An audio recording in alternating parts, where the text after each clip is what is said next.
Welcome to the 3DownNation podcast. I'm Justin Dunk, joined by John Hodge and JC Abbott. Fellas, it was a highly entertaining week 2 of Canadian professional football. Were there any takeaways for you fellas off the top? Hodge, start with you. My biggest takeaway is, wow, these games were so boring. We should change a bunch of rules. Come on. I want exciting football. No, come on. This was 3 unbelievable games. And as we do every Tuesday, we'll be awarding a whole bunch of bests and a couple of worsts. I hate to spoil the surprise for our listeners or viewers, but the worst game of the week is going to be Hamilton at Winnipeg, which is crazy because it was a great game. It was a great atmosphere, 2 Hall of Fame quarterbacks going back punch for punch. Wasn't a lot of defense, but when your average fan rolls up to the stadium and the weather's beautiful and they're having beers, I don't think the average fan wants defensive football. They want to see the ball flying around the field. And that's exactly what happened, not just in game 1, but also in Montreal with that great Argonauts-Alouettes game. And of course, I thought even best game of the week, the BC Lions at Saskatchewan Roughriders. 4 of the 6 quarterbacks this week threw for over 400 yards. We'll talk about that a little bit later. But even more impressively, these 6 starters combined for 13 touchdown passes, only 2 interceptions. I think the CFL's quarterbacks are playing at an extremely high level to start this year. And I think that's a big part of the reason people have to be tuning into these games, because week 1 was good. Week 2 was sensational. And hopefully that continues into week 3. Yeah, we are 6 games into the season. I would argue that 4 of those games have been sensational. And any given year might be some of the best games of the season. One of them has been very good, and one of them has been okay. That is fantastic value for the product and great for the CFL to start with such a bang. In a lot of years, we sit here in week 1 and 2 and we talk about teams that maybe are shaking the rust off or don't quite have the chemistry offensively coming out of training camp yet. That has not been the case at all in 2026. These teams seem to be polished. They are fired up, and they are willing to take the top off of defenses. That makes for a fantastic viewing experience for fans. The quarterback play, as Hodge touched on through 2 weeks of the Canadian Football League season, by and large part, has been really good. And in week 2, it was elite. You used to have, I can remember it not too long ago, seasons or even weeks where people would complain about the quarterback level in the Canadian Football League. Guys, it has been extremely high. I don't want to fall victim to recency bias, but we haven't seen quarterback play this high in the Canadian Football League, I think, in quite some time. And it is at the start of the season. I think that's what interests me the most here is usually to start the year, the defenses are ahead. But I think the fact that there is continuity across the Canadian Football League, except in Ottawa, is helping these teams, specifically with the Ticats and Bo Levi Mitchell. And I think in Saskatchewan with Trevor Harris and Mark Mueller and Jason Moss and Davis Alexander in Montreal, Buck Pierce, Nathan Rourke in BC, there's a long list there. The anomaly is Ryan Dinwiddie in Ottawa, but I think we've seen him get the most out of his quarterbacks throughout his head coaching career as an offensive guru, an offensive play caller. So I think there's a chance where this quarterback play can stay at a high level because it has been at the start of the season where these offenses can build. That said, there are going to be defensive games in the Canadian Football League that are lower scoring. They are just going to happen. I get it. Fans usually want to see points, but I think, knowing the fans in Steeltown very well, they like that hard-hitting type of defense. So it has been great quarterback play. We should enjoy it while we have it in front of us. And note that it has been extremely elite. And fellas, I have not yet seen, you mentioned the touchdown to interception ratio there, a football hit an upright that's at the front of the end zone. Today, we're discussing a chaotic deciding drive in Saskatchewan. A scary injury suffered by a Hamilton Tiger Cat. A budding U Sports star transferring stateside. More white road jerseys, man, looking so fresh and so clean, popping up around the Canadian Football League. Winnipeg's defensive issues in their home opener. And a call to help a member of the CFL community. But first, Toronto Argonauts quarterback Chad Kelly made his official return to the lineup after 580 days on Friday night in Montreal. The 32-year-old put up some impressive numbers, completing 28 of 46 passes for 445 yards with 3 touchdowns and 1 interception, though the Boatmen lost 37-30 to the Montreal Alouettes. Notably, the franchise QB was involved in a heated interaction with his head coach, Mike Miller, in the second quarter, which resulted in him having to be restrained by teammates. Post-game, Miller described the altercation as something that happens between competitors with a strong relationship. How do you assess Kelly's performance? There are 2 parts to assess here. The first would be his on-field play, and the second would be his on-field and sideline conduct. So let's start with his play, because Chad Kelly absolutely did not look like a quarterback who has not played meaningful football in 580 days. He was mostly accurate at times. It seemed like there was some miscommunication, especially with Makai Polk. There was some near misses, which clearly created frustration for Kelly in the game. But the fact that he was able to go out there and play, relatively mistake-free football and put up the kind of yardage total that he did, 445, although I think some of that was a little bit inflated based on that last drive at the end of the game. But nonetheless, Chad Kelly as a quarterback looked really good. Chad Kelly's conduct, on the other hand, he needs to step up and own his own words. JC, you noted this, that after he was suspended for 9 games for violating the league's gender-based violence policy, he said he was going to be accountable for his actions. But he wasn't that after the game for the spat, let's call it, that happened between him and Mike Miller. He refused to answer multiple 3DownNation questions about the occurrence, which is his right. And then even when he was asked by 3DownNation about how he would assess his play, he decided not to answer, said thank you, left the virtual media scrum. So I think Chad Kelly needs to understand that his actions, when he steps into the spotlight, are going to be under the microscope. And I said off the top, Chad Kelly played an extremely high-level football game at the quarterback position. But when you're yelling at receivers and when you're visibly having a heated exchange with your head coach, that's what people are going to focus on. They're not going to focus on the 445. They're not going to focus on you looking great after coming back for 580 days. So Chad Kelly, the quarterback, looked great. Chad Kelly and his on-field conduct need some work. And we should note, in the initial article we put out, we indicated that RDS play-by-play man Pierre Vercheval said that Kelly shoved Coach Miller. We have since corrected that. That is not what Vercheval said. Vercheval, in fact, said that Miller shoved Kelly. So we apologize for that initial error that got lost in translation. That's our fault. But, and by the way, it should be noted, TSN and RDS did not capture this on video. This is something that Vercheval, along with some other French media members, indicated was the case. And look, Miller, I thought, handled the question great, saying, yeah, we love that Chad is a fiery competitor and we have a great relationship. We can have contention between the two of us to try to win the game in the moment. And we both understand that is just what fiery competitors do. I would have loved to hear Kelly's side of why this, I think spat is a fair word to characterize this, happened. He chose not to do that. But as for his play, guys, I am someone who thinks Chad Kelly is an elite QB. When you talk to people around the league, that is a routine thing that comes up, is that he has the arm talent to make throws that some CFL starting quarterbacks simply can't make. And then I think the only question really going into this season was, is his mobility going to be there? Because he is a legitimate threat with his legs.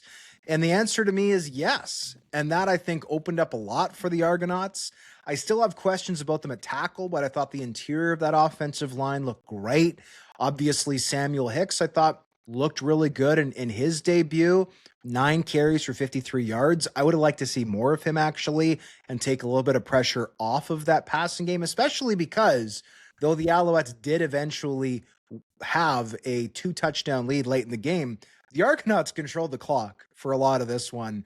And up until even late in the fourth quarter, this was a 1-point game. So I would have liked to see the Argonauts use Hicks a little bit more. That said, Chad Kelly was great. He had one ugly interception where he threw it late, threw it across his body into the middle of a defense.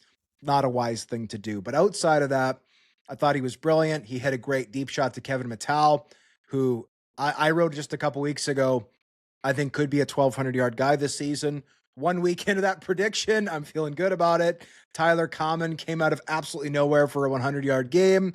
And if he actually, Chad Kelly, gets on the same page with Mekhi Polk, I mean, how dangerous could this group be? He also only completed 2 passes to DeMonte Coxie, who I had in the top 20 of my ballot for the CFL TSN top 50 players list. So in my estimation, Chad Kelly, for coming back off this big break, I don't think you can give him an A+ because of the bad pick, but I give him an A. He played a very good defense. He played in a stadium with a hostile crowd. I thought the crowd, and we'll talk about the crowds a little bit, the crowds across the country in week 2 were great. It was a great crowd in Montreal. That was a tough test. And that's, of course, where he had the injury take place back in the East Final 2024. So, yeah, I wasn't a fan of how he was dodging questions post-game. But in terms of his play on the field, it's hard to be critical beyond the 1 interception. This is the level of quarterbacking that, with all due respect to Nick Arbuckle, the Argonauts just didn't get consistently last season. And if Chad Kelly keeps playing at this clip, I see no reason why the Argonauts can't be a playoff team in 2026 after missing out in 2025. I agree with your assessment of Kelly's performance, Hodge. I would give it as an A as well. That interception was horrific, indefensible. But other than that, I thought he was sensational on the field. And, I've earned something of a reputation, apparently, as a Chad Kelly hater. And I don't know where that came from, because in terms of his talent as a player, I've been very clear since before he was even the starter in Toronto that this is a guy who can be a consistent top 3 quarterback in the CFL. And I think if you don't have one of those guys, then you need to find one of them. The Toronto Argonauts have that in Chad Kelly, and I think he fundamentally changes the makeup of their team when he's on the field. As for the interaction on the sideline, I want to make something very clear. We're not picking on Chad Kelly here. If there was any sort of heated interaction between a coach and a quarterback, or really any other player of significance for that matter, it would be a story that we would cover. I can recall before that Grey Cup game that Chad Kelly came off the bench and won an altercation between McLeod Bethel Thompson and Ryan Dinwiddie on the sideline in the East Final, which we wrote about. It's been a story in the NFL at times. And we saw Travis Kelce shove Andy Reid a few years ago on the sideline. Anytime there is a interaction of that nature between a coach and a player, it's a story. And unfortunately, the reality is here that when a player like Chad Kelly refuses to take control of the narrative and address questions about a matter, then it leaves a lot up for interpretation.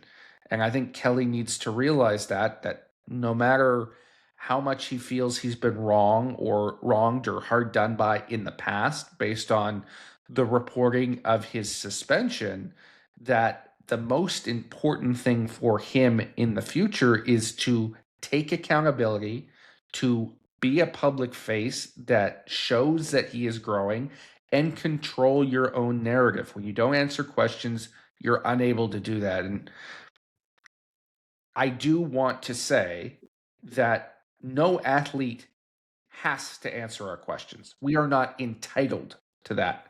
Okay? It's our job to ask them. We don't need a response.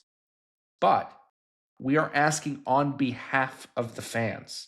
We are asking because we cover the league and we are disseminating the information to the people who pay to go and watch these games, who support these franchises. So when you don't answer questions that media members pose, indirectly, you are refusing to give fans accountability. And to me, that is an issue.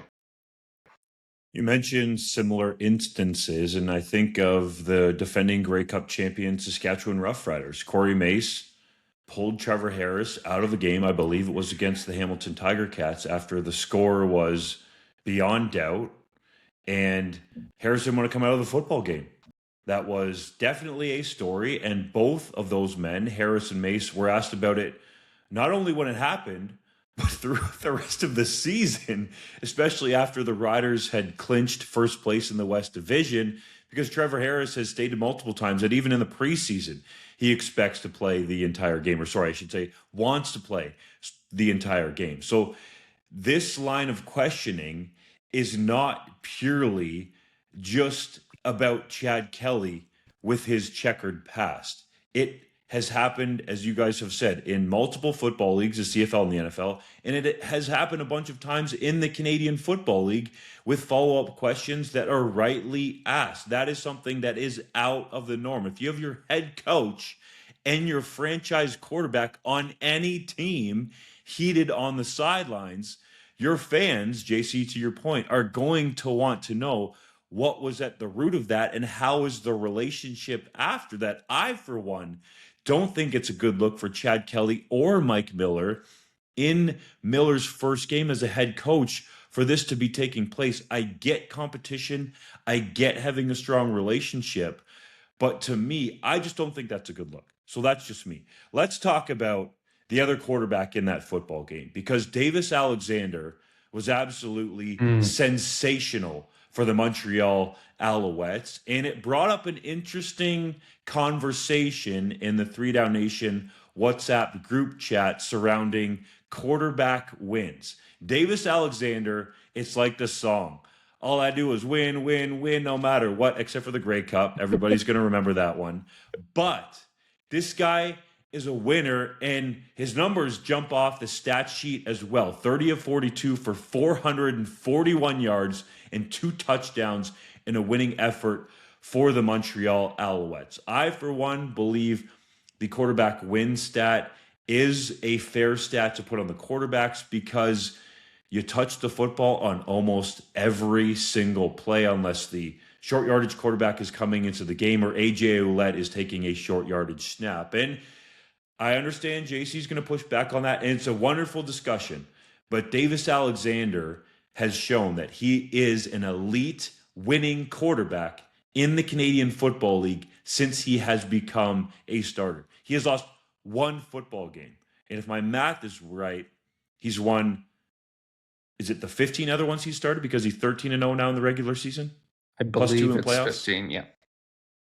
Okay, so if that is actually verified, he has lost one start since becoming a starter in the Canadian Football League and won 15.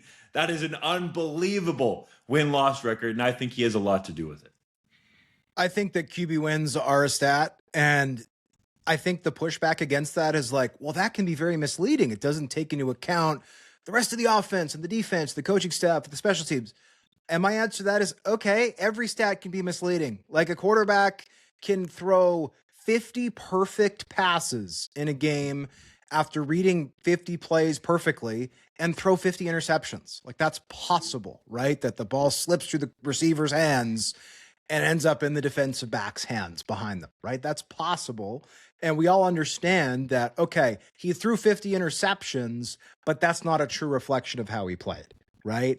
So if other stats can be misleading, I don't see why quarterback wins maybe lacking some context is this big flaw. I don't think it's fair to judge quarterbacks solely on their win-loss record, but look, quarterbacks affect the game more than any other position, and there's a reason why pitchers are assigned wins and losses in baseball or goaltenders are afforded wins and losses in hockey, and that's because they disproportionately affect the game. So I don't think a quarterback should get roasted if their win-loss record is relatively poor, or it should be unduly praised if their stats are mediocre, but their win-loss record is high.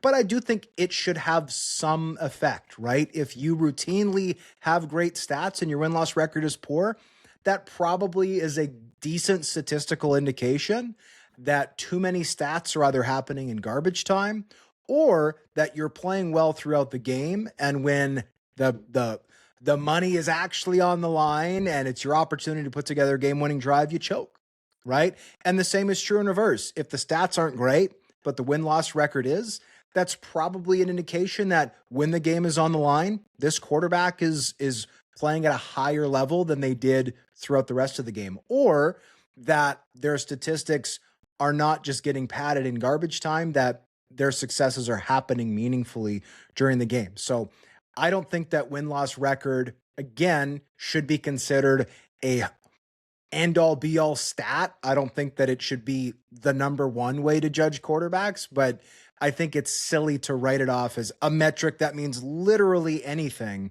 because, it doesn't take everything else into account. Again, no stat does, right? Bo Levi Mitchell had far fewer passing yards, for instance, on Thursday night than Zach Collaros. Well, you tell me, who was the better quarterback on Thursday night? Bo Levi Mitchell or Zach Collaros? Zach played a good game, but Bo was fantastic, right? Had 100 fewer passing yards, but he had one more touchdown. He had no picks. And the only reason he didn't have more passing yards was because Larry Roundtree III was breaking tackles left, right, and center like a vintage Mike Pringle. So all stats can be misleading. Quarterback record is one of those stats, and I think it's reasonable to consider it part of that equation. You're right, Hodge. All stats can be misleading, but QB wins are the second most bogus statistic of all time, behind only the funky television viewership metrics that the CFL started putting out last year using whatever formula they're using. I don't know. But you cannot simply attribute the result of a football game to a quarterback. And I love Davis Alexander as a player. I think he's the number 2 quarterback in the CFL right now behind Nathan Rourke. I think he's going to be a superstar in this league. I think he will win MOPs before it is all said and done. But did he block that punt in this week's game? Did he return the pick 6 the week before? No, these are key, massive plays that he had nothing to do with in that game. And without those plays, I think you can make an argument that the Montreal Alouettes could have and maybe should have lost both of those contests based solely on what the offense was doing at times, as explosive as they looked, right? They needed contributions and major game-changing plays in one of the other 2 phases. And to credit Davis Alexander exclusively for the victories with a stat just because he touches the ball every play, I think that is how the narrative gets shaped around QB wins. And I don't think it is an accurate representation. Why don't we use setter wins, right? They touch the ball every play. They call all the protections. That's massively impactful. Should we be ranking centers based on how many games they've won? I think JC, it's a completely fictionalized statistic. We can both start brand new football teams, and I'll tell you what, I'll take the best quarterback in the league, and you can have the best center, and then at the end of the year, we'll see who has the better team. Sounds good. Yeah, but my point is that neither the best center nor the best quarterback is going to be determined by who wins the most games, right? Nathan Rourke was the best quarterback. I'm not saying that. Last year. He did not have the most QB wins. So if you're using QB wins as your metric, that's what I said. It's just a metric. I think it's highly deceptive, and I think it's, quite frankly, disrespectful to the other individuals on a football team who go out there and fight and battle. For every pass a quarterback throws, a receiver has to catch it. For every time he drops back, offensive linemen have to block, right? Things have to be done in order for guys to have success on a football field. And when you're using simple statistics where it's just amount of yardage, I think everybody understands the context of that. But when you are attributing a win to an individual person, no matter how important that person may be, I think you are being incorrect and you are disrespectful to every other member of that football team, because Micah Awe is just as responsible for that victory as Davis Alexander is, because he came through at the right moment and made that play to block that punt, which proved to be pivotal. JC's point is well taken. There are so many factors that go into a win or a loss, but I think QB wins are relevant. So I'm trying to mend the fences here between you two. The quarterback does touch the ball usually every single offensive play, but to JC's point, in the Montreal game, I think is a decent one to talk about, the Alouettes-Argos game, I should say, because that punt block touchdown had such a big effect on the outcome. There are other players who are, hailed as the stars of the game that helped Davis Alexander, in this example, get the win in Montreal. But I think because the quarterback can have such a great effect, that it is fair for them to have a win-loss stat, But there are no doubt that the other positions play a factor. There are teams, we've seen it in the Canadian Football League before with Mike Pringle and the great running backs that rely heavily on the ground game, and perhaps are just trying to have their quarterback be that dreaded game manager for their football team. So I don't think it's perfect, but quarterback rating isn't perfect either. The stat that ESPN came up with, QBR, isn't perfect either. But I think ultimately people, and specifically quarterbacks who are professional athletes, are viewed as winners or losers. And they're looked at by that record, be it by the quarterback that started those football games or the teams that they were on. So I think quarterback wins is a stat that I'm okay with, as long as people understand that there are other factors that play into that. It's not just the quarterback, but to Hodge's point, if you could pick one player, you're taking the best quarterback in the league if you're starting a team, no doubt, over any other position, unless you're JC and for whatever reason, you're taking a big man up front. And look, seems your, like your Sheena point about wants stats to... is well taken.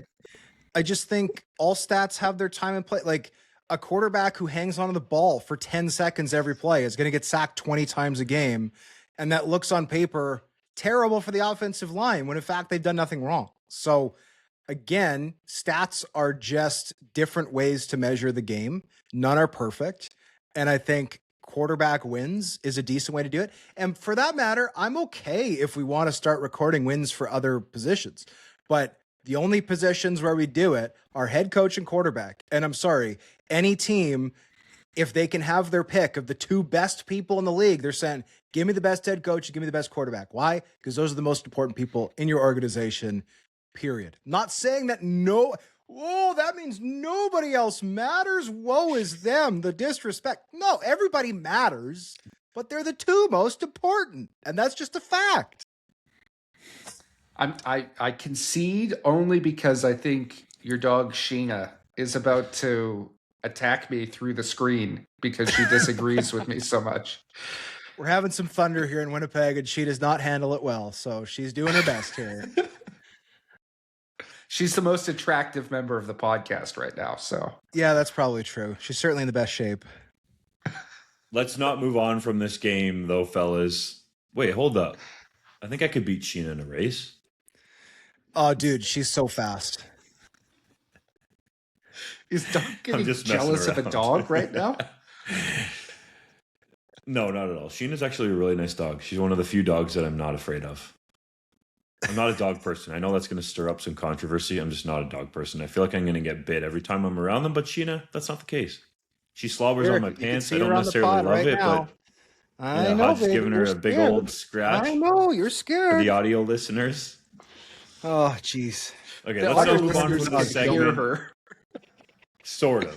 Let's not move on from this segment without talking about Tyson Philpott, because that was an unbelievable performance. 9 receptions, 193 yards, and 2 touchdowns in this football game. And oh, by the way, he happens to be Canadian. And yes, I want to focus on the Canadian aspect because so many times, people will say the skill positions that the Canadians can't do it at the highest of levels. Well, Tyson Philpott, potentially, to JC's point here, I don't want to say single-handedly, but really had a major factor in Davis Alexander getting a quarterback win in this one, and specifically the Alouettes getting a win. This guy was dominant, carved up, cover zero coverage that the Argos inexplicably continued to run against Davis Alexander and the Alouettes, and full credit to him for doing so. This was a highlight game for a guy that's on a contract worth $275,000 in 2026 that in reality needs to show that he can stay healthy, because if he can stay healthy, this game shows that he can be among the top receivers in the Canadian Football League. That's the critical factor to me, because Tyson Philpott has shown for stretches in the past that he can be not just the best Canadian receiver in the Canadian Football League, but potentially the best receiver, period, in the league with some of his early season play. And I think he showed that in this game, but he hasn't been able to stay healthy for an entire season and therefore hasn't necessarily finished with the numbers that you expect from a top flight pass catcher. I think if he can put it all together this year, what he's shown through the first 2 weeks, because let's not forget that absolutely ridiculous one-handed catch through the defender he made for a touchdown in the opener, he can be head and shoulders above the rest of the league if he wants to and if he can stay on the football field. He is that talented. Mosaic Stadium experienced some deja vu on Saturday night when the Rough Riders scored a go-ahead touchdown in the final minute to defeat the BC Lions, just like in the 2025 West Final. Despite an explosive performance from Saskatchewan's offense, led by 417 yards from Trevor Harris, who got the QB win, by the way, Jacob Bond, fullback, dropped the ball short of the end zone on the last play for the Lions. Quarterback Nathan Rourke suggested post-game that the officials missed an unnecessary roughness call in the previous snap, which may have altered the outcome. But was the possible missed call really the cause of the Lions' demise? Absolutely not. And I think this reminder needs to be said for any readers out there, because I hear it on social media all the time when I write an article off of players' quotes. Well, how could you write this? You're just backing the Lions. Why don't you say the Riders' perspective? Just because I write a quote that a notable player says does not mean I agree with it. And in this case, I disagree wholeheartedly with Nathan Rourke's assessment of that play call. Antoine Brooks was tackling James Butler from behind, short of the sticks. He was slightly low, but to me, the contact point was at the thigh. And I think even if he was at the knees, the other criteria of the receiver being in a vulnerable position, I'm not sure that was met in the case of the running back just standing there. He wasn't with his leg extended, wasn't to the front of the knee. He wasn't looking away in that way. I don't think that would qualify as a 15-yard unnecessary roughness penalty. And if it had been called, I think the Riders would have been rightfully angry as a result. So Rourke's wrong here. But what ultimately cost the BC Lions this football game is two things. First of all, injuries. Seven McGee goes down early in this football game, and then Javon Gatoy exits in the third quarter. That means that they don't have enough receivers to finish the football game. And they choose to have fullback Jacob Bond, who basically a year ago was playing linebacker in the Canadian Junior Football League, on the field as their fifth receiver on this critical must-have a touchdown situation. And he dropped the ball. His second dropped ball on that final series. I'm not sure I love the play call. I don't like the ball going in Bond's direction, period. Although I admit that there was pressure in Nathan Rourke's face, and I don't think he could have thrown it to the end zone if he wanted to. But most importantly, why is Bond the one on the field? There are two other fullbacks that could have played in that moment. Riley Pickett, who also is a converted defensive player, but has actually caught passes in the CFL before, albeit not very many. But Xander Horvath as well, who is a career offensive player. And, normally in circumstances like this, you might say, okay, it's a ratio issue. They couldn't get the American on the field, but they were playing 5 Canadians on offense at that point when they only needed to play 4. So I don't see any reason why Jacob Bond should have been the guy on the field in that moment. And even if you had him on the field, why is he not in blocking with James Butler, who's a very good pass catcher, out there catching the pass when he's in pass pro for Nathan Rourke? To me, that doesn't make any sense. The Lions have not practiced yet this week. They will do so tomorrow, and I will be in attendance to ask those questions. But that was a critical mistake at the end of the game. But more importantly, the defense played atrociously. And full credit to the Saskatchewan Roughriders, because Trevor Harris was on fire. The receiving core was immaculate. But the Lions had problems on defense last year. It was the same problems that cropped up with this new group this year. And as much as you don't want to panic early on in the season, and there's tons of room left for growth, that is a very concerning result because they had trouble stopping anything in Regina.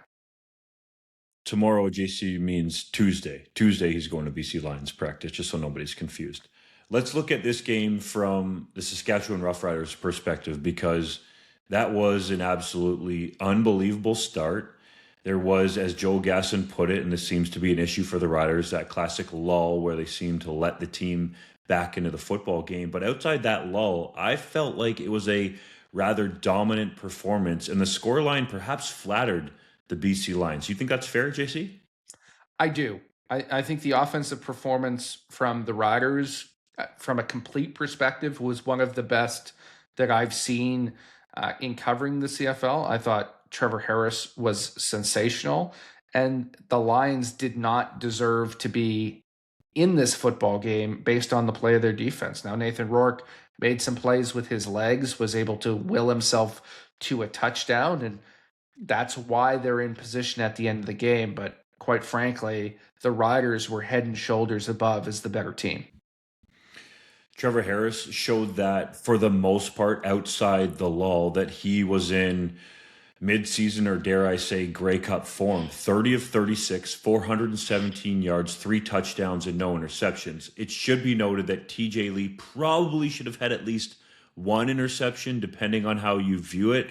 But it was a rather clean football game from Trevor Harris, and the offense looks like it's building on another year from being in Mark Mueller's system, and Trevor Harris and Mueller working together. There were some concerns going into the season about losing Dante Myers and Joe having been released. What would the receiving group look like? Well, we talked about Tyson Philpott just a few minutes ago. Kean Schaefer-Baker is another athlete, we should say, that we need to look at as not a Canadian. Like, this guy, when he's healthy and on the field, is just as talented as any other receiver, Canadian, American, global, or otherwise, in the Canadian Football League. There's no doubt about it. A single game career high, 11 catches for 165 yards.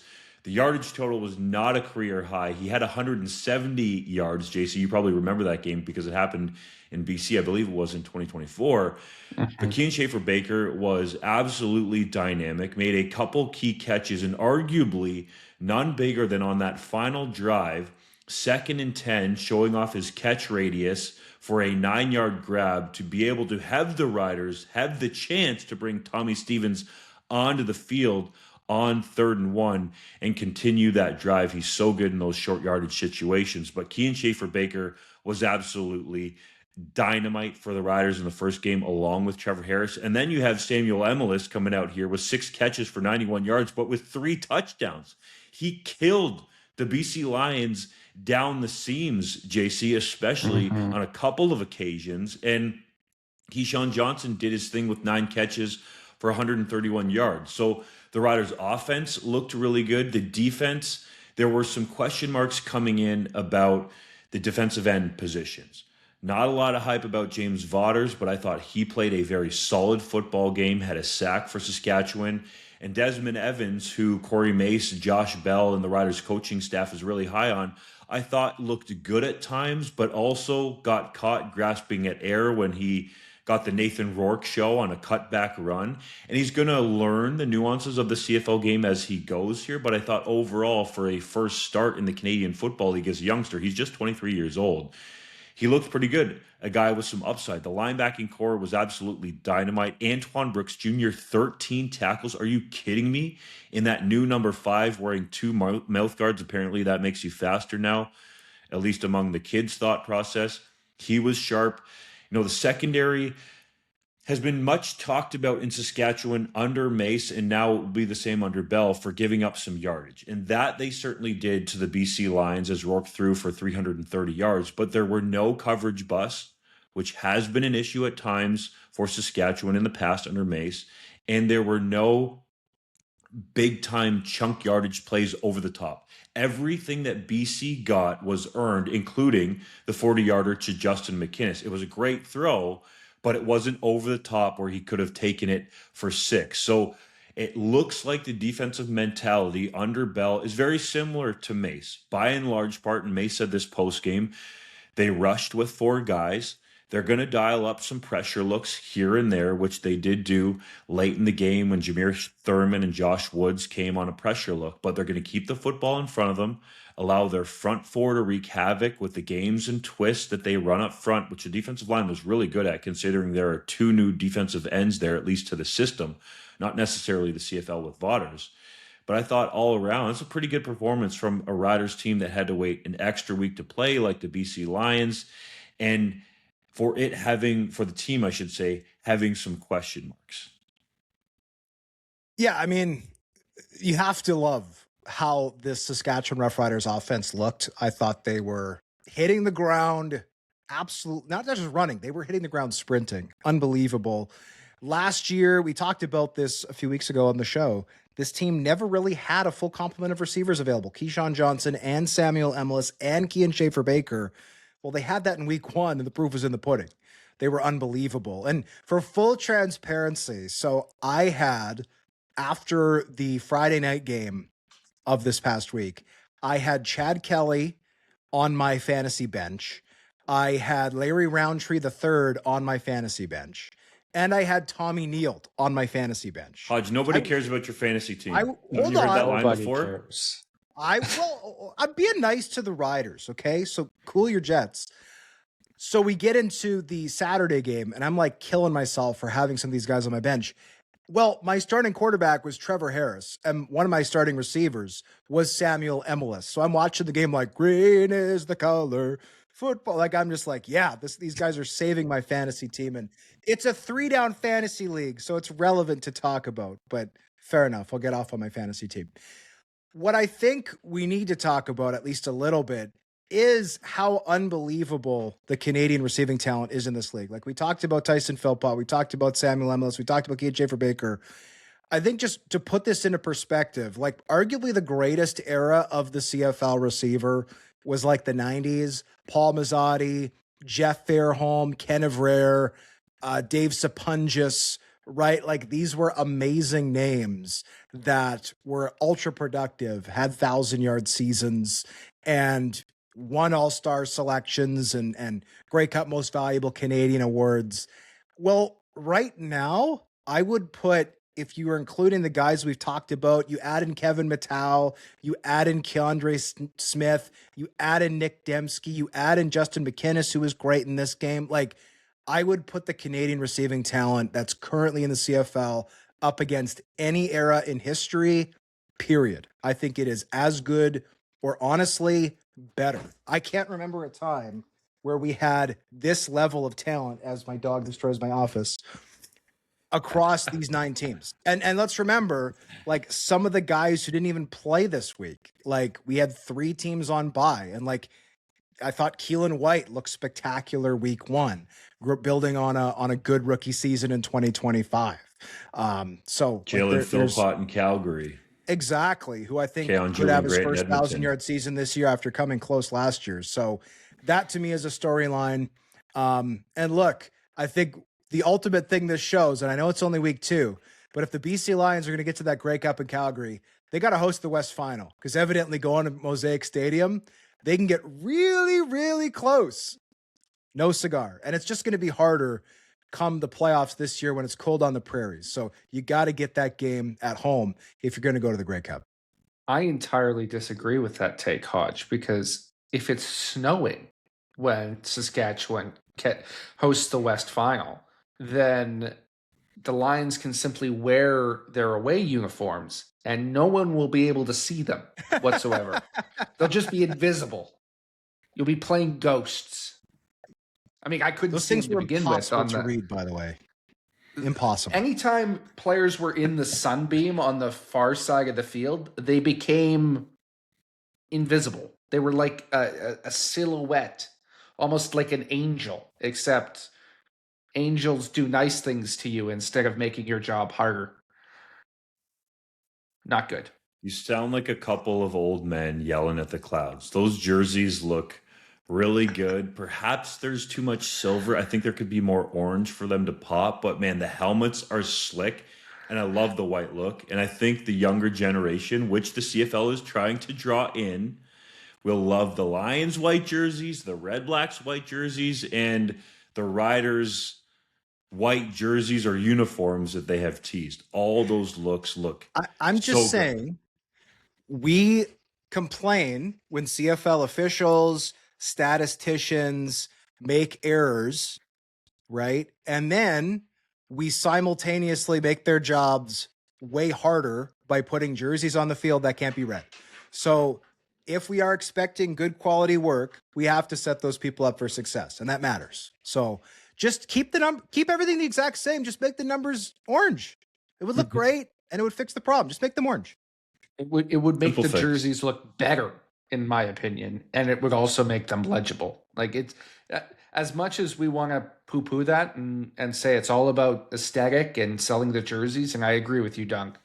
They're going to be top sellers because this all-white look is super popular with the kids. That's why 3 CFL teams now have put it out there.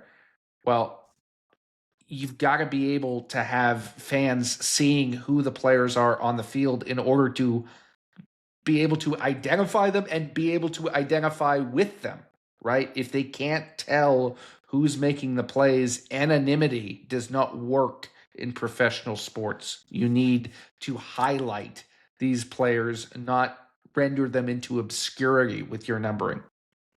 Let's touch on the banner ceremony, I was going to call it, but I don't think that's right. The unveiling of the Grey Cup Championship at Mosaic Stadium, because as Joe Gaston pointed out in his column, you can read it at 3DownNation.com, peak Saskatchewan moment, Mitch Picton and Jorgen Hughes shotgunning beers after the curtain dropped to unveil the 2025 CFL Grey Cup Championship that's now been enshrined at Mosaic Stadium.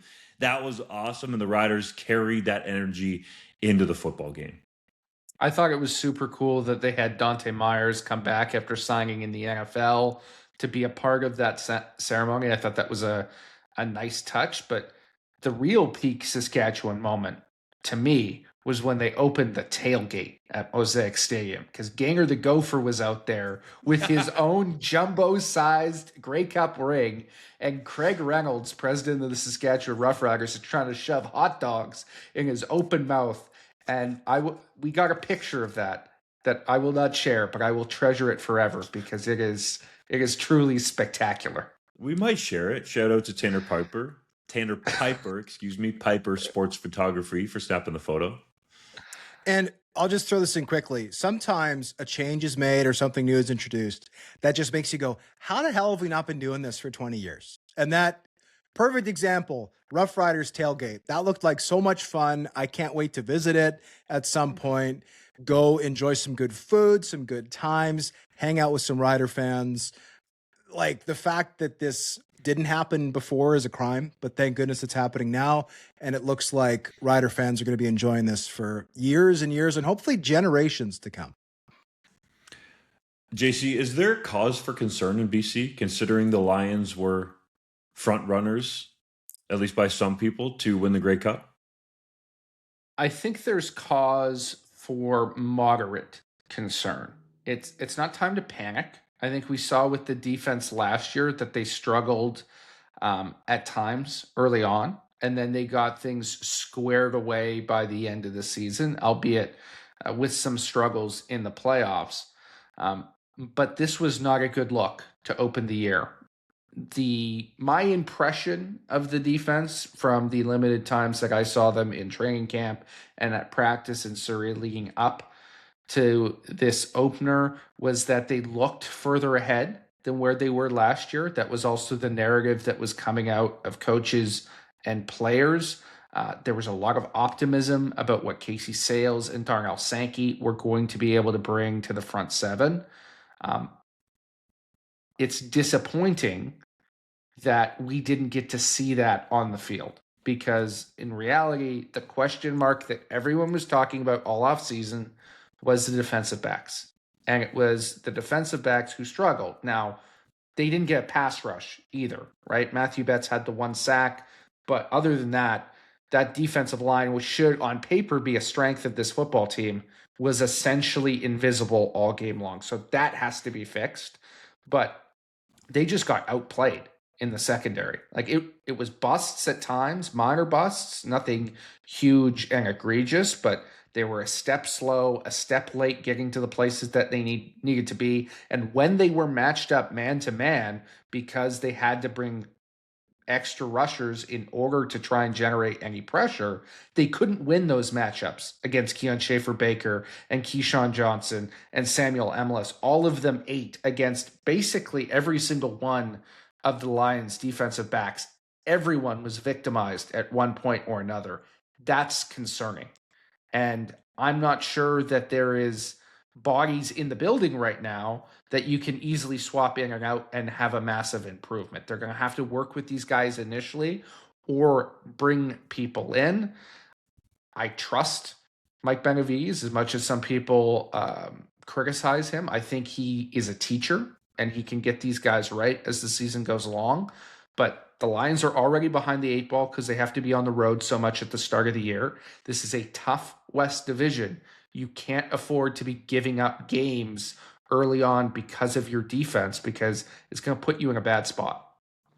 I thought there would be more juice from the BC Lions, which is part of the reason why I asked you the question. And I thought BC coming into that game had a great chance to win, because I honestly felt like in the West Final that the Lions were the better football team, that they just didn't close that game. So I was surprised that BC didn't come in there again, especially with a potential revenge angle. The players, would play that down. But whatever their mindset was, it just didn't seem like they had the juice and the jump that I thought they would coming out of the gate. And I asked you the question also because I felt like the Lions going into the season were the Grey Cup favorites. Now, one loss does not a season make, but when you look at the Lions' schedule, as you mentioned, going on the road, up next for them is going into Hamilton. That offense looks like it is absolutely humming with Bo Levi Mitchell and the receivers that they have, which makes me wonder about the secondary, to your point. And I'm not throwing shade at the Riders receiving or Trevor Harris either. It's another very tough test from that perspective for the BC Lions, especially in the secondary. So I just expected more, energy and playing excitement, if you will, from the Lions entering that game. The Tiger Cats avenged their heartbreaking season-opening loss to Montreal on Thursday night, soundly defeating the Blue Bombers in the hostile confines at Princess Auto Stadium. The Bombers, who impressed against Calgary in Week 1, struggled to stop the aforementioned Bo Levi Mitchell and the Tabbies. With Hamilton and Winnipeg 1-1, which version of those teams is closest to their actual real selves? I mean, I think you have to be extremely impressed with the Hamilton Tiger Cats here. Scott Milanovich, the team's head coach, spoke all week about how, he respects the hell out of Zach Collaros, a guy he coached for 2 years back in the day at the Toronto Argonauts. But he said our number one priority is stopping the run, and Brady Oliveira, who he considers to be an extremely dangerous weapon. Well, check. They did exactly that. Now, they got burnt a few times in the pass game, but their priority was stopping Brady Oliveira, and they absolutely did that. And then offensively, they just absolutely killed this Winnipeg Blue Bombers defense. And look, Winnipeg's defense got mobbed during the first half of their season opener in Calgary and then clamped way down in the second half. They were virtually impenetrable until that last drive from Vernon Adams Jr. And yeah, it was a 100-yard drive, but I thought Adams made some absolute world-class throws on that drive. So I give Winnipeg fully the benefit of the doubt for that performance.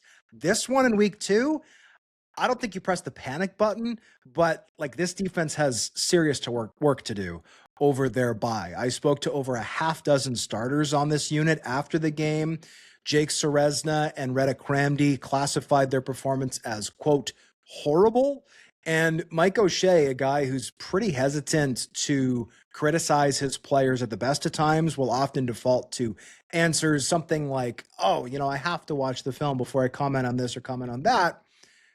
Came out and said, yeah, we didn't tackle very well. And he said, we were not gap sound at times in the run game. And these are things that should not be happening. He called the performance from his defense, quote, young, which I thought was really interesting considering that this unit is generally not young. Kydron Jenkins is a first-year starter at one defensive end spot, and Major Williams is a first-year starter at one of the two cornerback spots. Outside of that, this is a very veteran-laden unit, and one that has been at or near the top of the CFL for many years. Like, this team only allowed 62% of opposing quarterback completions in 2025. For reference, no other CFL team in 2025 was under 68%. What they have thrived on, because they don't rush the passer great, what they have thrived on is dropping 8, dropping 9, disguising their coverage as well, narrowing those tight throwing windows, and then contesting as many catches as possible. There's a reason why not just Willie Jefferson, but guys like Evan Holm and Dietrich Nichols are at or near the top of the knockdowns list every year. And there were plays in this game, guys, where Hamilton receivers, it wasn't necessarily busts in coverage, but they were 2, 3, 4 steps away from any defender. Like, no contested catches on the back end. It looked like Bo pre-snap knew exactly where he was going, and the Tiger Cats took full advantage. So I think the team that's closest to their potential right now would be the Tiger Cats. I think people rightfully buried them a little bit after that week 1 loss to the Owls. But look, the Alouettes are a great team. We've known that for a couple of years now, particularly when Davis Alexander is on the field. And to come into a sold-out Winnipeg stadium where the fans are rabid. This was, by the way, Winnipeg's 8th regular season home loss since 2021. That is crazy. That's 6 years, only 8 home losses. This was one of them. And it was a 10-point, fully earned, full-point victory. This was not a, we got outplayed a little bit, but yeah, we got a pick 6 and we got, kind of a fluky fumble, and boom, we got the win. This was a full merit victory by the Hamilton Tiger Cats. So you have to give them full credit. And I'll again touch a little bit upon the question Dunk asked of the BC Lions for the Winnipeg Blue Bombers. Again, after week 1, full benefit of the doubt. Week 2 with this defensive performance, yeah, there are some questions that need to be answered. And I'm looking forward to seeing how this team responds after they come back from bye in week 3 when they host the Edmonton Elks in week 4. I think you summed that up nicely, Hodge. To me, the week 2 version of the Hamilton Tiger Cats is the closest to what I expected from a football team of the 4 versions in question. The Bombers loss, the Bombers win, the Ticats loss, or the Ticats win. I think the Ticats winning combination is what I expected to see coming into the season. Bo Levi Mitchell was hot, in a week where 4 quarterbacks, as we've mentioned, threw for over 400 yards. I think you can make the argument that he was, the second or third best quarterback in the week, despite not throwing for over 300. I thought he was that efficient, especially early in the game. Having a ground game finally for the Ticats with Larry Roundtree III is a huge relief for that offense and that fan base. And I think they've got an even higher ceiling because through 2 weeks, like, Kenny Lawler has caught some passes, but he hasn't been the number 1 dominant, overwhelming receiver that we know he can be.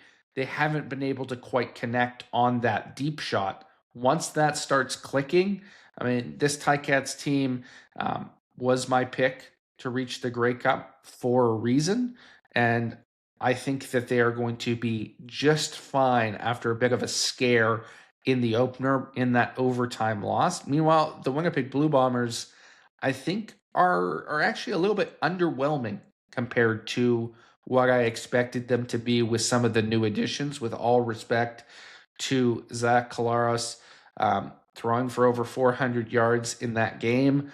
He was not the better quarterback on the field, and I thought that offense looked limited at times despite the yardage that they put up. So I am intrigued to see where both of these teams go going forward, but I'm very high on the Hamilton Tiger Cats after their bounce back.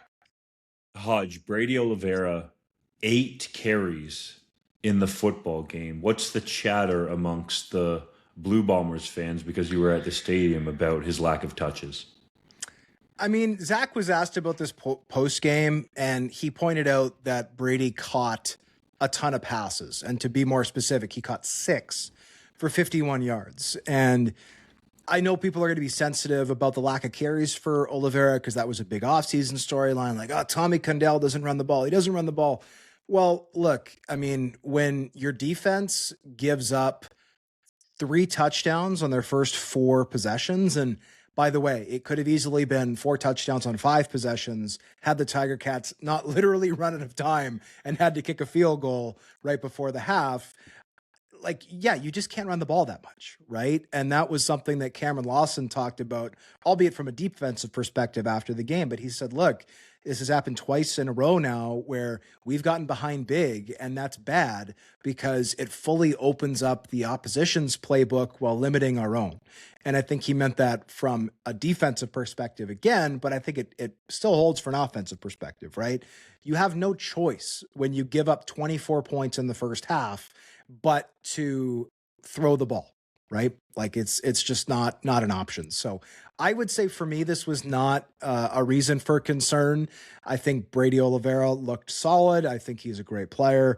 And look, this is a perfect example of complementary football, right? If defensively you get mobbed at the start of a game, it's going to take away from the thing that you do best on offense, if in fact you're a running team. So I think Zach Collaros deserves credit. I think JC's been a little harsh on the offense. I thought Tommy Neal looked great. Ontario Wilson is cooking. Nick Dembski had the great long reception. Tim White, 4 catches for 79 yards. Like, this pass game in Winnipeg last year was abysmal. A distant 9th. It is way better. But if defensively they can't stop anything, then yeah, the run game's going to be quiet. So offensively right now, for me, there's no concerns in Winnipeg. Defensively, yeah, there's concerns. And if this trend continues, there are going to be big concerns before long. To go along with our theme of highlighting Canadian receivers who are just as good as their American counterparts, we talked about Tyson Philpott in segment 1, Kean Schaefer-Baker, and Samuel Emilus in segment 2. I think we should talk about Keandre Smith and his evolution, because I think it stood out to all of us that Scott Milanovic talked about coaching up Keandre Smith and getting him to just essentially get the ball and get up the field instead of dancing around too much, which we saw earlier in his career. He has had an absolutely electric start to the season. 2 touchdowns in Winnipeg, 5 catches for 92 yards. I believe in the first game, led the team in receiving yards with over 100 yards in that loss to Montreal. He's looked really good, and I think goes along with what Hodge said earlier as part of this, and I'll say potential class of Canadian receivers that might be the best in an era ever in CFL history. Keandre Smith, really good. And I think we should note, Carrick Wheatfall, 3 catches for 102 yards in his return trip to Winnipeg. And it's always very intriguing to me how one CFL team is like, nah, we don't really need you, this being the Blue Bombers with Winnipeg. And then Scott Milanovic is like, yeah, get me that guy in here. I'm an offensive guru, and this guy can stretch the field for us and take handoffs and do all kinds of things to threaten a defense, and we're going to incorporate him into our offense. Well, it seems like we fall outside that fumble in week 1, quarterback win stat, JC, I'm sure you'd like to point that out, which was key to the Alouettes' victory. Wheatfalls looked really sharp in Ticats colors. Well, and I'll add to this quickly, JC. He was going up against Jonathan Moxey, who was on the Ticats last year. So, like, how often is it? Like, it's always a big deal, like, oh, playing the former team for the first time. Well, this was a matchup of 2 guys both doing it, and they have matched up multiple times in the last couple of years, just wearing the opposite jersey. Jonathan Moxey with the Tiger Cats and Carrick Wheatfall with the Blue Bombers. So that was a fun storyline. I thought that Wheatfall got the better of Moxie a couple times, 2 47-yard receptions, one of which was absolutely stellar. And look, I mean, you give credit to Wheat. And from what I understand, that's what everybody calls him. Nobody calls him Carrick. Everybody calls him Wheat. Credit to him, right? He came back to his old haunts. He got the win. Great for him. We're giving credit to Wheat here? What are we in Saskatchewan? No? Oh, that's a bad laugh. That's a laugh I that's thought it was suggesting okay. it wasn't funny at all. I've heard that laugh too many times. Hey, I'll say this. Andrew Green, made a career playing for the Riders with the name Green. It is kind of, maybe before he retires, Carrick Wheatfall should play in Saskatchewan. It makes sense. Let's note before we move on, Julian Hauser, 2 sacks in the game. There were a lot of people, some of us included, that wondered, could Hauser keep it up? Well, pretty good performance out there in Winnipeg. It's now time for JC's random neglister. And I'll be honest, guys, I ignored the name of this segment this week because it's not a random player. It's somebody that everyone should know, but I thought it was time to remind people that defensive back Sidney Brown out of Illinois is on the Toronto Argonauts neg list, the Canadian DB, former Super Bowl winner with the Philadelphia Eagles. He was a third-round pick of Philadelphia in 2023, tore his ACL as a rookie, but came back to be part of that Super Bowl championship team. He's got 86 career NFL tackles, 2 forced fumbles, 2 interceptions, and even a defensive touchdown, but he's struggled to find a regular role on defense, and he was recently traded to the Atlanta Falcons, essentially for spare parts. The team moved up a little bit in the 4th and 6th rounds, but there was not much additional compensation, which would suggest, given that he's going into the final year of his rookie contract, that this is sort of a make or break year for Sidney Brown. And the reason why I bring him up now is we have photographic evidence that one of the Brown brothers, and we're not sure which at which point, because nobody could give me a straight answer, was at the Toronto Argonauts Montreal Alouettes game this past week. Now, Chase Brown was a draft pick of the Montreal Alouettes. I don't think there's any chance that they would see him anytime soon. But Sidney Brown, based on where he's at in his career, the Argos owning his rights is interesting. And whether it was his brother there or him himself watching the Argos, perhaps there's some reporting back that happens, getting some familiarity for the Canadian Football League if things don't go well this year in Atlanta. It's now time for Hodge's Heritage Moment. And quickly before I get that, just to caution anybody who's worried about my dog, who's heard some of her whining on the pod, she is now fully passed out asleep, content. She's happy as a clam 99% of the time. Just not during thunderstorms. So how do you know how clams are happy? It's just a saying, Justin. I can't speak for clams. So she's good. I just didn't want anybody panicking about the dog. She's good. She's happy. She's asleep. Hodge's Heritage Moment, and this is one day late. We're recording this on Monday. This was for Sunday, June 14th. But on this day in 2018, Edmonton and Winnipeg played the longest regular season game in CFL history. Kickoff took place at 7:38 local time, but the game did not conclude until 1:18 a.m. local time due to lightning delays. The contest ended in a 33-30 victory for Edmonton, with kicker Shawn White booting a game-winning 44-yard field goal with 8 seconds remaining. And fellas, I was at this game, of course, a game of epic proportions. This was the season opener because, of course, the season used to start later. This was also the Chris Streveler game, right? Straight out of college. He started this game for an injured Matt Nichols, played very well for a first-timer. And I think this game is all the more important in CFL history because, of course, since the newly adopted weather rules that have come in, barring another change at some point in the future, this will actually forever be the longest regular season game in CFL history. It was a wild one. I can't even believe that I was at the stadium for 6 hours, some of it being in the rain. But regardless, it was a can't forget game for me. I'd imagine it was the same for most fans, including those who didn't stay up for the whole thing and had to wake up in the morning and look on their phones or their television sets to see, by the way, who the heck won that. So a classic game for me in Winnipeg. And I should also acknowledge June 14th also marks the 9-year anniversary of Don Matthews passing. Matthews, of course, legendary CFL head coach and someone who helped mentor many of the current coaches and personnel people in and around the league. So rest in peace, Mr. Matthews. Let's get to the 3-minute drill. Hamilton Tiger Cats defensive back Jamal Peters had to be carted off the field on Thursday night in Winnipeg after a scary injury. Is he okay? Yes, I watched him get carted off. Sometimes when guys get carted off, they give a thumbs up, something like that. There was no indication for Peters. Very scary situation, but he was immediately brought to a Winnipeg medical facility, was quickly cleared, and actually flew home with the Ticats post-game. He has since released a public statement saying that he is perfectly fine, and I think we can speak for everybody when we say, thank goodness. Scary sight when that happens. Football is a brutal game, as we know. Thank goodness Jamal Peters is okay. Couldn't be happier for him. BC Lions receiver Justin McInnis said misuse by the Saskatchewan Roughriders early in his career led him to contemplate retirement. Does that surprise you? It didn't surprise me because McInnis as a first-round pick was such an early disappointment in Saskatchewan. Some of that was due to situations in his own life. Some of that was due to how the Riders were using him. But thankfully, he found a spot in BC where they know his skill set, and this guy is going to be an impact player for years to come.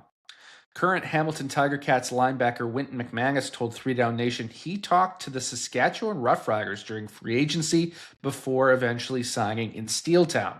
Will he have looked good in green? I definitely think he would have looked really good there playing alongside Jameer Thurman. I believe those two crossed paths at one point in Calgary. That's why he has the relationship with Corey Mace. But nonetheless, he ends up going to Hamilton and signing for over $200,000. I don't think Saskatchewan could have had the cap room unless they made some other roster decisions to fit McManus in there at his salary for 2026. The Ottawa Redblacks, shout out Santino Filoso, unveiled new white road uniforms on Monday, and man, do these look legit. What do you think about the look, Hodge? I like it, and I like that the numbers are easy to read. Very important part of any uniform. Former 1,000-yard CFL receiver Shawn Bane Jr. has signed with the Paris Lights of the American Football League of Europe. Will he make an impact there? I think he will. He's already played his first game. Paris got shellacked. He didn't exactly go off for yardage, but he was fresh off the flag. I think he can resurrect his career after a couple of injury-plagued seasons over there in Europe, and he's catching passes from none other than Canadian quarterback Evan Hillock. The CFL fined 3 defensive players last week, including Ottawa Redblacks strong side linebacker CJ Rivas, for a hit to the head of a sliding Cody Fajardo. Did the punishment fit the crime? It likely did by the letter of the law, even though Rivas is lighter in the pocketbook. Former University of Manitoba quarterback turned receiver Jackson Tuchinski is joining the Canadian men's flag football team for training camp after being released by the Edmonton Elks. Could he be an impact addition for the IFAF World Championships going on in Germany in August?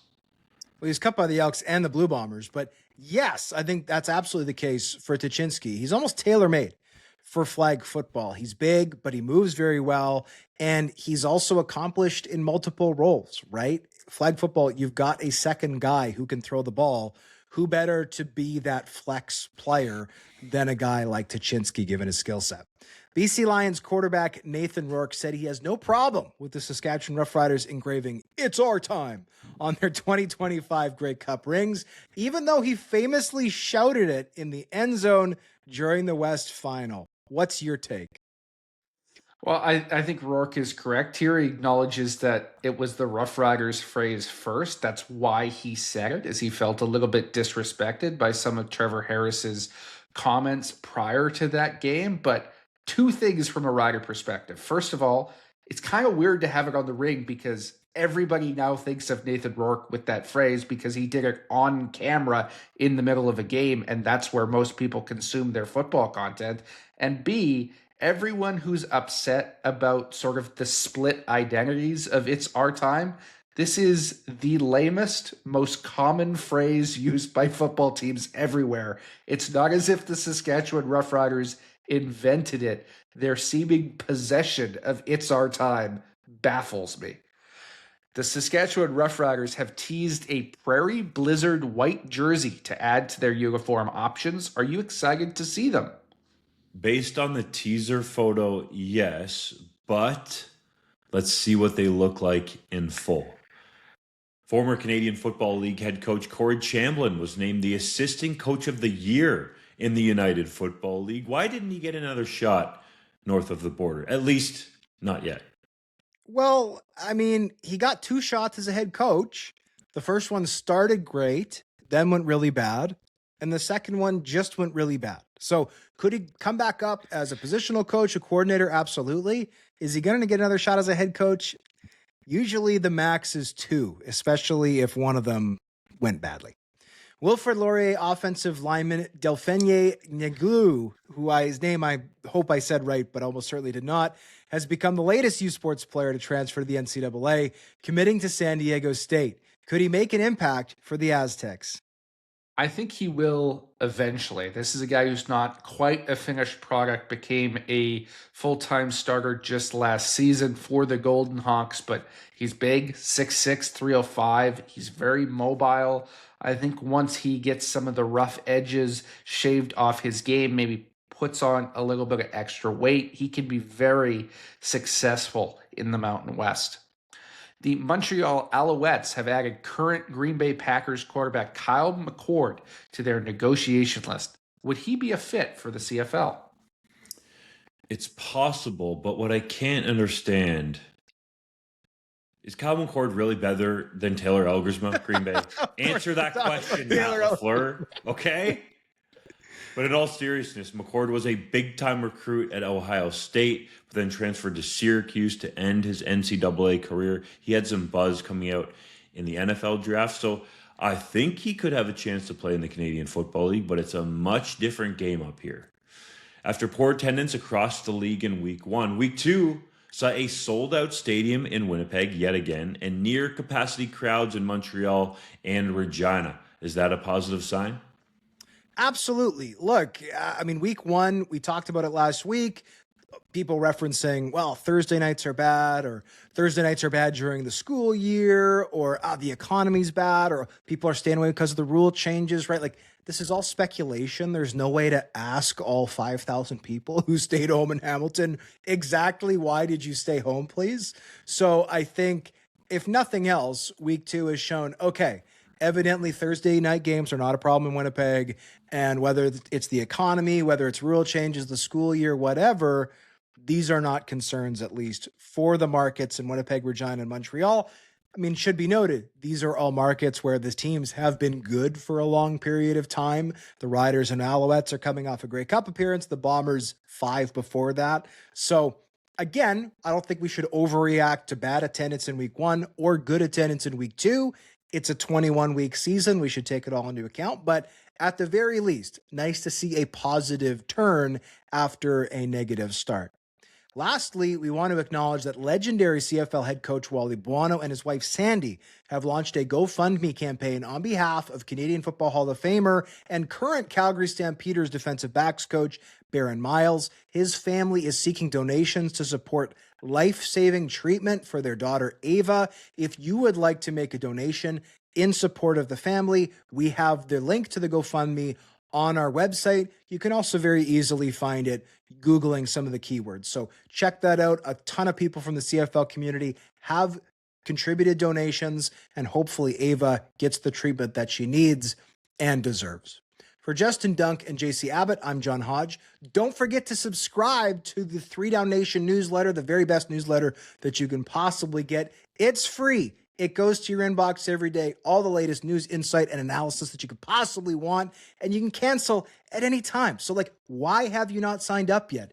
Do it. If you haven't done it, drop what you're doing right now, sign up, It's fantastic. And we thank you, as always, for your support. We'll see you next time.